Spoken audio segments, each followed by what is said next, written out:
ગોંડલમાં સ્થાનિક સ્વરાજની ચૂંટણીને લઈને રાજકારણ ગરમાયું છે। 20 જેટલી બેઠકો નગરપાલિકાની બિનહરીફ થઈ છે અને તેને જ લઈને વિપક્ષ દ્વારા આક્ષેપ કરવામાં આવી રહ્યો છે કે જયરાજસિંહ જાડેજાના માણસો દ્વારા ડરાવી ધમકાવવામાં આવી રહ્યા છે। તેવામાં આ જે લોકો આ પ્રકારના નિવેદન આપતા હોય છે તેમને જાહેર મંચ પરથી જયરાજસિંહ જાડેજાએ જવાબ આપ્યો છે। શું છે આ સમગ્ર મામલો, વાત કરીશું આ વિડીયોમાં।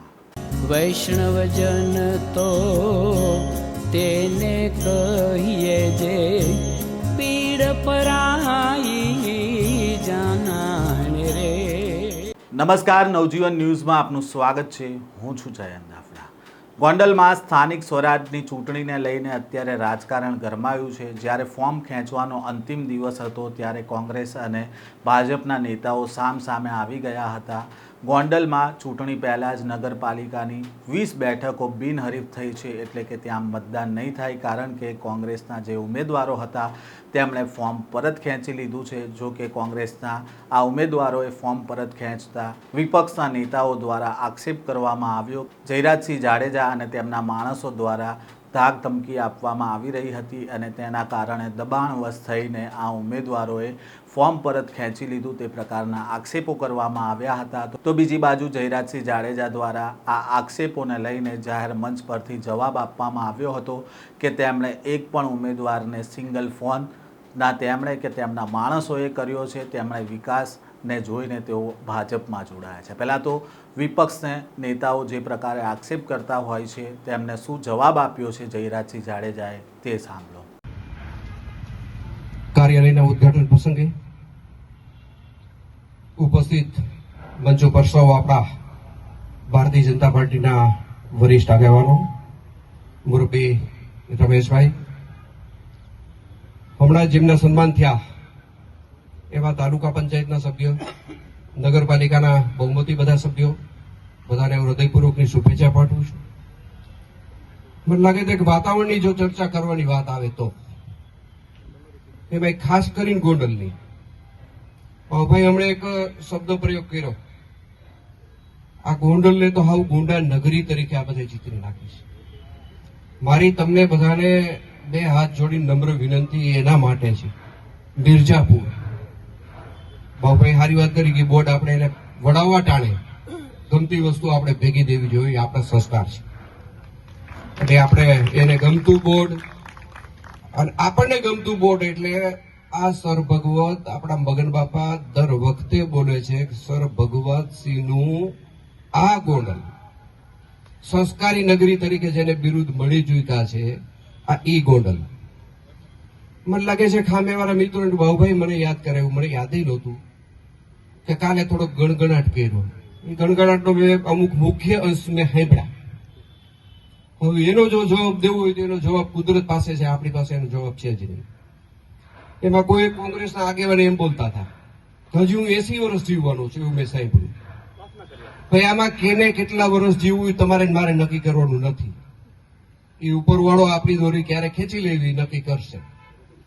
માણસનું મૃત્યુ અને આયુષ્ય કુદરતના આધારિત છે, એ કુદરત નક્કી કરશે। એમાં એક ભાઈ વળી બીજું એવું બોલતા હતા, મને થોડોક ઇન્ટરેસ્ટ પડ્યો ને કે આમ ઉંમરને રાજકારણ શું લેવા દેવા, એટલે મેં એક બીજો પાર્ટ એમાં જોયો।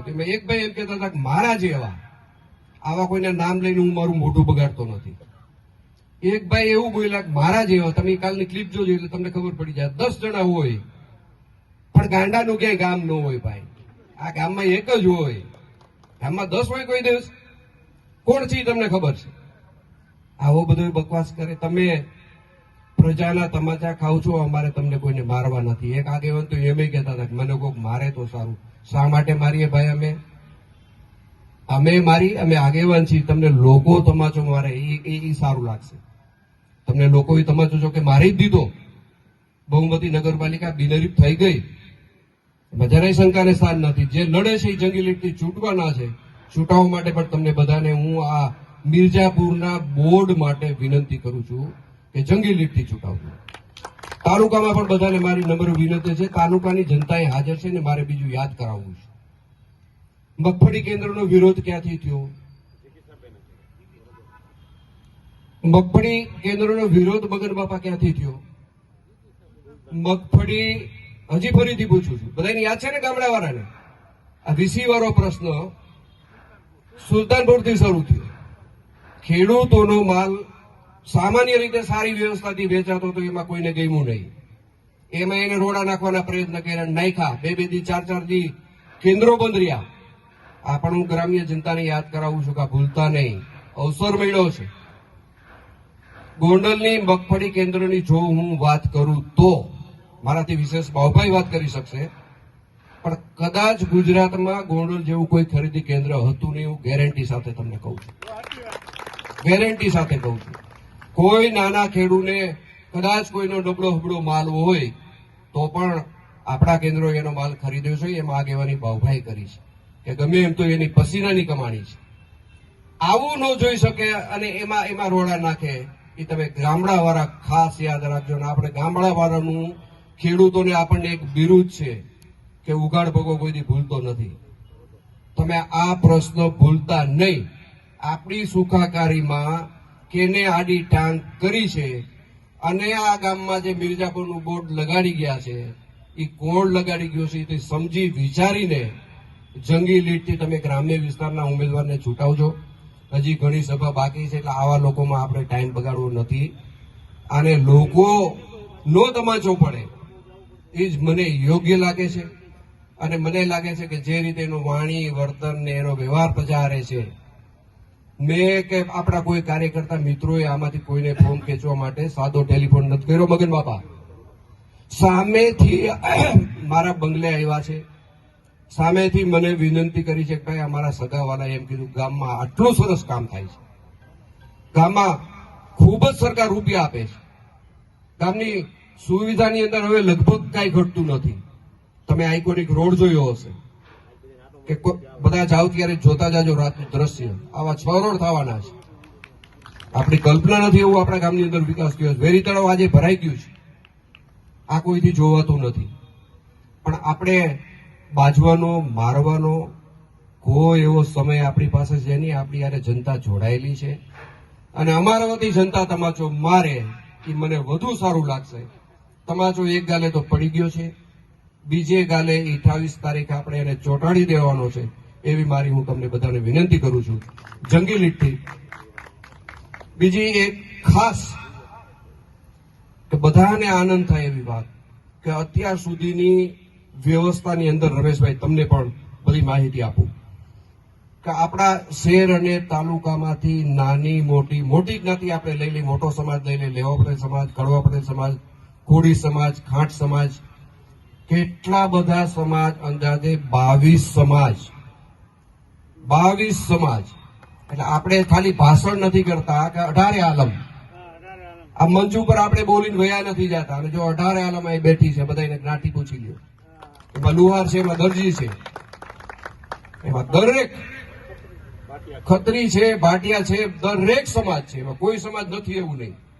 દરેક સમાજનો આ પક્ષ છે, દરેક સમાજની હારે આ પક્ષ જોડાયેલો છે. એટલે આપણા ગામની અંદર જે વાતાવરણ બન્યું છે, આપણે જે ભાષણની અંદર બોલી છે, આજે સાબિત થઈ ગયું છે. એક પાર્ટીના તાતણે પણ આપણે બધા ભેગા જોડાઈ ગયા છીએ. ગામની અંદર હું નગરપાલિકા વાળા મિત્રોને બહેનોને ખાસ કહું કે તમે કામથી કોઈ દિવસ ક્યાંય છેટા ભાગતા નહીં. તમને એવું લાગે કે આ કામ મારી સામે આવ્યું છે, તમે એને ઘરે ચા પાઈને તમે એને કહી દેજો કે હાલો તમારું કામ થઈ જશે. તમે કામથી કોઈ પીછેહટ કરતા જ નહીં. હું તમને ખાતરી આપું છું કામ થઈ જશે, એની મારી જવાબદારી.